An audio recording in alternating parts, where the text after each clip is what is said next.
Setiap tahun, tepat pada jam yang sama, di hari yang seharusnya membawa kebahagiaan, seorang gadis bernama Nira selalu merasakan hal yang tidak pernah bisa dijelaskan oleh siapapun. Lampu kamar padam sendiri. Udara berubah lebih dingin dari biasanya. Dan dari sudut paling gelap, suara langkah perlahan terdengar, semakin dekat, semakin jelas. Sesosok makhluk tinggi, dengan tubuh seperti bayangan pekat, muncul hanya pada hari ulang tahunnya. Makhluk itu tidak pernah menyentuhnya, hanya menatapnya dengan mata yang berkilat seperti bara redup. Ia datang setiap tahun tanpa gagal, tidak ada yang percaya padanya.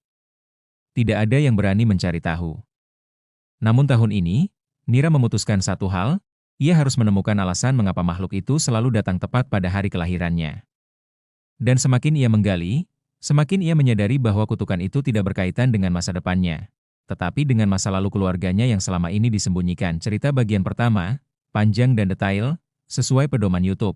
Nira berusia 17 tahun ketika ia mulai bertekad untuk mencari jawaban atas semua kejadian ganjil yang menghantui ulang tahunnya. Ia tinggal di sebuah rumah tua di pinggiran desa, rumah peninggalan neneknya.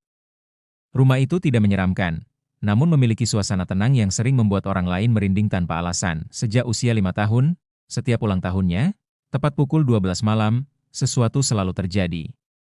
Pada awalnya, ia hanya mendengar langkah seperti seseorang berjalan pelan. Ketika ia bertambah dewasa, bayangan itu mulai terlihat lebih jelas.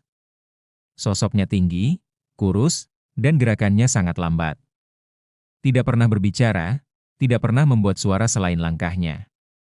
Ia hanya menatap Nira dari kejauhan, kemudian menghilang begitu saja. Meski tidak pernah melukainya, kehadiran itu membuat Nira tumbuh dengan rasa takut yang tidak bisa ia jelaskan kepada siapapun. Ibunya selalu mengatakan bahwa itu hanya mimpi buruk. Ayahnya bahkan mengira Nira hanya terlalu sensitif. Tidak ada seorang pun yang benar-benar mendengarkan, namun tahun ini berbeda. Beberapa hari sebelum ulang tahunnya yang ke-18, Nira mulai merasakan sesuatu yang aneh. Ia sering melihat bayangan di cermin kamar mandi, meski di belakangnya tidak ada apapun. Ia mendengar bisikan halus ketika berjalan sendirian menuju dapur. Dan setiap malam, jendela kamar bergetar pelan seolah ada sesuatu yang mencoba menyentuhnya dari luar. Pada suatu malam, ketika hujan turun rintik-rintik, Nira menemukan sebuah kotak kayu kecil di loteng. Kotak itu terkunci rapat, tetapi ukirannya menunjukkan bentuk bunga tua yang pernah ia lihat di lemari peninggalan neneknya. Rasa penasarannya semakin besar.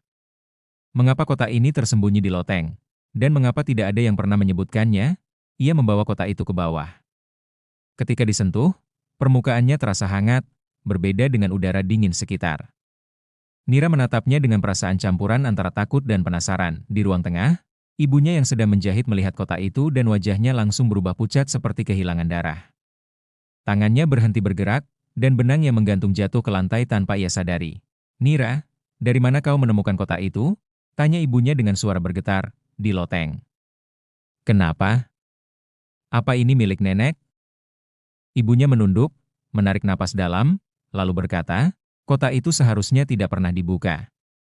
Itu milik nenekmu, tapi dia selalu melarang siapapun menyentuhnya." Nira semakin gelisah. Ibu tahu sesuatu tentang makhluk itu, kan? Ibunya terdiam lama. Hening menekan ruangan seperti udara yang terlalu berat.